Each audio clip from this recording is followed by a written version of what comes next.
Last year I put out a video sharing how to pack lighter by demonstrating kind of the evolution of how I pack for a long weekend trip. Everyone seemed to love it. I had a lot of fun making that, so I thought I would do a follow-up and potentially turn this into a series of tips for packing lighter.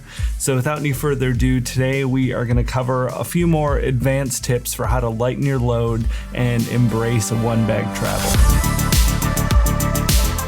Regardless of what size travel bag you start off with and pick, you're probably going to find a way to fill it. It's important to pick a bag that fits your needs, but also your goals for packing lighter and smaller. Years ago, I was a multi-bag traveler, and these days, anything that's more than 20 or 25 liters feels like overkill for most situations. So just keep that in mind when you're shopping for bags. Really evaluate what you want to bring with you, what you need, your specific situation, and pick an appropriate bag, or even aim for something that's 5 to 10% smaller than what you think you will need, because regardless of how big that bag is, you're probably going to fill it up, and you don't want to be carrying around any unnecessary weight or bulk.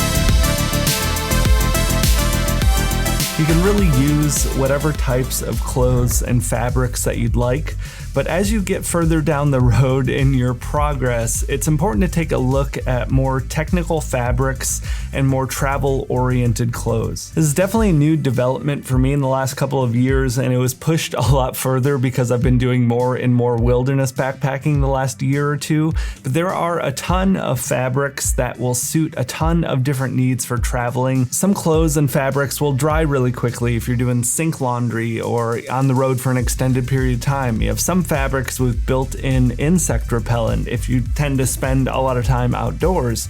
You have some fabrics that are going to work for a wide range of temperatures, like merino wool. If you're cold or hot, it's going to help in kind of either direction of the temperature spectrum. Pay more attention to these fine details when you're making purchase decisions for your clothes. Even if it's your everyday clothes, you can find stuff that will work for every day and will also work for travel. Again, if you're just starting off, or if you're new into this, or if you're looking to save some money, this is not a necessary step. You can always use what you have, but if you're shopping for clothes anyway, just pay more attention to those fine details. They can really make a big difference in making your travel a bit more convenient. Every ounce in weight and liter in capacity in your bag will add up and make a huge difference. Now, I'm not saying that you need to do a complete overhaul in your travel clothing or your luggage system or anything like that, but it's just something you need to keep in mind, especially when it comes to just-in-case items. This is something that we covered a lot in the first video in this hopeful series here, but you want to make sure and get rid of the just-in-case. If you're traveling to a city or a civilized area, usually a lot of those just-in-case items can be acquired if the emergency arises while you're traveling. Otherwise, you don't need to pack it. Everyone's going to have different needs and situations with this. I totally understand. So my needs and my essentials are not going to be nearly the same as yours. After each trip, take a look inside of your bag and really think about what you used and didn't use on the trip, and remember that before you're packing for the next trip. And aside from eliminating all of the just-in-case stuff, as you purchase new items and bring them into your life, take note of the weight and the bulk of the items. If you have the choice between two and you're not sure which to get, go with the lighter one or go with the smaller one. Over time, those little tweaks and changes will have a big impact on how much bulk that you have to carry in your bag and how much weight that you have to lug around on your back all day. This actually rounds perfectly into the sponsor of today's video, and that is Anker Nano. Anker reached out and asked if they could sponsor one of the videos and have me try the new Anker Nano charger, and it was a resounding yes. After checking out the specs, I was excited to give it a try, and it has definitely lived up to all of the hype. It's 50% smaller than the original Apple 20-watt charger,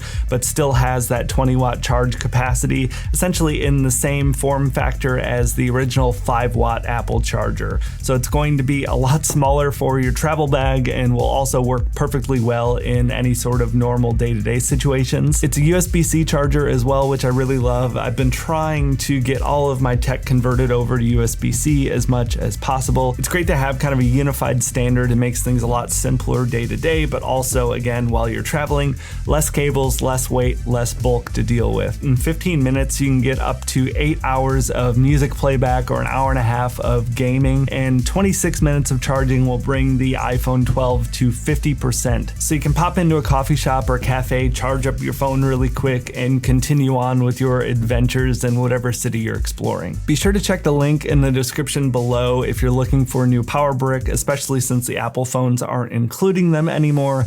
Pick one up if you need one. It doesn't really get any better than this. So huge thanks to Anker Nano for sponsoring today's video. Again, check the link in the description below. Another great way to lighten the load while you're traveling is to share that load with your fellow travelers. It's not going to work for every situation, obviously, but if you're traveling with a significant other or friends or family, a lot of things can be shared amongst your travel group. This sort of thing works really well with things like toiletries. A bunch of people completely freaked out last year when I said I brushed my teeth with Dr. Bronner's soap. It's totally not as disgusting as it seemed, but usually, I would bring that soap as a backup, but generally I was traveling with my wife or I was traveling to a location that had toothpaste, so I rarely had to actually use it for toothpaste. So you can share toiletries or some of those just in case non-clothing type of items with your travel group, and that is a great way to save weight and kind of share the load amongst your friends or family or significant other. Embracing a capsule wardrobe, at least for your travel clothes, is a great way to stretch your clothing out for extended trips. Just because you're bringing, 2 or 3 shirts and 1 or 2 pairs of pants doesn't mean that you only have, 1 or 2 complete outfits. If you make sure that all of your clothes match or are relatively neutral where you can really mix and match things amongst themselves, you're able to create a lot more outfits and options with very little clothes. I'm someone that has embraced a capsule wardrobe fully just in my normal day-to-day life. That's why I'm generally wearing, the same thing in all of these videos. I just have a handful of gray and black shirts and a couple of sweatshirts, and that's pretty much my entire wardrobe these days. You don't necessarily have to do that if it's not your thing on a day-to-day life, but start thinking about that with your travel clothes. Like we talked about earlier, as you're looking at new purchases, keeping in mind the different technical fabrics and travel clothes. Also keep in mind those colors and how they match with what you already have. Think of it as a complete system with the handful of clothes and less like individual or separate outfits.